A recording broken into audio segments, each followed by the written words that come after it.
அமைச்சர் ராஜா கண்ணப்பன் சொந்த தொகுதிக்குள்ள நுழைய முடியாததுக்கு இதுதாங்க காரணம். ராமநாதபுரம் மாவட்டத்தில் உள்ள 4 தொகுதிகளில் ஒன்று தான் எங்க முதுகுளத்தூர் சட்டமன்ற தொகுதி. வானம் பார்த்த பூமியான இந்த தொகுதிக்குள்ள மிளகா, நெல், பருத்தி விவசாயம் செய்யறாங்க. கரிமூட்டம் போடுறது எங்க பகுதி மக்களோட முக்கிய வாழ்வாதாரமாகவும் இருக்கு. எங்க தொகுதியில திமுக, அதிமுக 2 கட்சியும் மாறி மாறி ஜெயிச்சிருக்கு. ஆனா இந்த மாதிரி ஒரு எம்எல்ஏவை எங்க தொகுதி பார்த்ததே இல்லை. இதுல அவருக்கு அமைச்சர் பொறுப்பு வேற. 2021 தேர்தலில் திமுக சார்பில் போட்டியிட்டு வெற்றி பெற்றவர் ராஜா கண்ணப்பன். அவர் பழம்பெரும் அரசியல்வாதி மட்டும் இல்ல, பழம்பெரும் ஊழல்வாதி அப்படின்னு எல்லாருக்குமே தெரியும். அரசு அலுவலர்கள் சரியா மிரட்டப்படுகிறார்கள். இங்கே முத்திர ஐயப்பன் கோயில் சம்மந்தமாக நீதிமன்ற உத்தரவு வாங்கி வச்சுருக்கோம். பேரூராட்சி கடைகள் சம்மந்தமாக நீதிமன்ற உத்தரவு வாங்கி வச்சுருக்கோம். அது எல்லா விஷயத்துலையுமே அமைச்சர் தலையீடு இருக்குது. இதனால் அமைச்சர் மிகவும் எதுவாக இருந்தாலும் சரி டேரெக்டாக மிரட்டப்படுறாரு அதிகாரிகளை. இதனால் தொகுதி மக்கள் அதிருப்தியில் இருக்காங்க. இப்போ வனம் மற்றும் கதர்துறை அமைச்சராக இருக்கிற எங்க எம்எல்ஏ ராஜா கண்ணப்பன் கொடுத்த வாக்குறுதியில 90% வாக்குறுதியை இப்போ வரைக்கும் நிறைவேற்றல.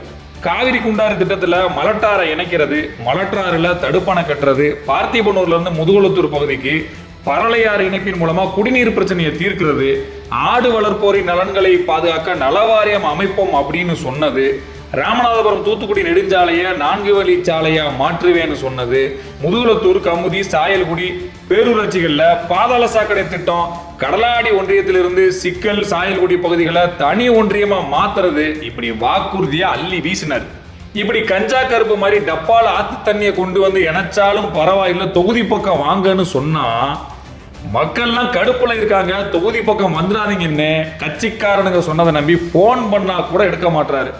தொகுதிக்கு ஒன்றும் பண்ணல, சரி வாயை வச்சுக்கிட்டு சும்மா இருப்பாருன்னு பார்த்தா யூனியன் ஆபீஸ்ல வேலை செய்கிற அதிகாரிகளை கட்சிக்காரனுக்கு டெண்டர் கொடுக்க சொல்லி ஆபாச வார்த்தையில பேசுறது, வீட்டுக்கு வர சொல்லி சாதி பேரை சொல்லி திட்டுறது, இப்படி பல பிரச்சனைகளை சிக்கி தொகுதியில எவன் எந்த பக்கம் கல்லை விட்டு எரிவான்னு தெரியாம சென்னையிலேயே தங்கிட்டாரு அப்படின்னு சொல்லி என்னை கடுமையா அந்த எஸ்சிபிடிஓன்னு 5 முறை 6 முறை என்னை பல வார்த்தைகளால் சொல்லி காயப்படுத்தி என்னை அழுகக்கூடிய நிலையிலே நான் அவருடைய சீட்டில் இருக்க சொன்னாரு இருந்தேன்.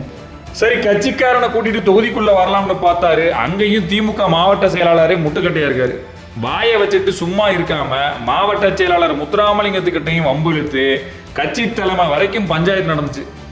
அந்த ஆள் எப்படியோ போகட்டும், ஆட்சியே முடிய போகுது. இப்போ எங்க தொகுதிக்கு கொடுத்த வாக்குறுதியை நிறைவேற்றாத இந்த மானங்கட்ட ராஜகண்ணப்பனை திட்டுறதா, இல்ல 2026 தேர்தலில் இதே வாக்குறுதியை சொல்லி எங்க கிட்ட ஓட்டு கேட்க வரலாம்னு இருக்கிற திமுக வேட்பாளரை கல்லை விட்டு எரியறதான்னு தெரியல. ஆனா ஒண்ணு மட்டும் உறுதி, முதுகுளத்தூர் தொகுதியில திமுக சார்பா வேட்பாளரா நிக்க சொன்னா கூட திமுக இருந்து ஒருத்த நிக்க மாட்டான். ஏன்னா ராஜகண்ணப்பன் பண்ணி வச்சிருக்கிறது அந்த மாதிரி. இருக்கிற கடுப்புல கோவத்தை யாருக்கிட்ட காட்டுறதுன்னு தெரியாம மக்கள்லாம் கொந்தளிச்சு போயிருக்காங்க.